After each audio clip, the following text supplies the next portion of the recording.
এই যে সন্ধ্যাবেলায় আমরা গঙ্গার ধারে ঘুরতে এসেছি। আমার কর্তা আমাকে নিয়ে এলো, বলছে যে চলো ঘুরে আসি, চলো ঘুরে আসি। খুব সুন্দর পরিবেশ, গঙ্গার ধারে হাওয়াটায় খুব ভালো লাগছে। মনে হচ্ছে না যে বাড়ি যাব, কিন্তু বাড়ি যেতেই হবে। সারা রাত্রি কি গঙ্গার ধারে থাকবো?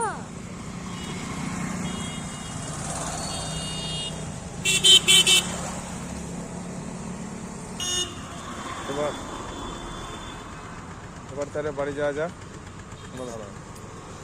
করছো এবার আমরা বাড়ি যাই। তাহলে দেখেন বন্ধুরা, আমরা এবার বাড়ি যাই। চলো এবার আমরা বাড়ির দিকে রওনা হয়। টাটা।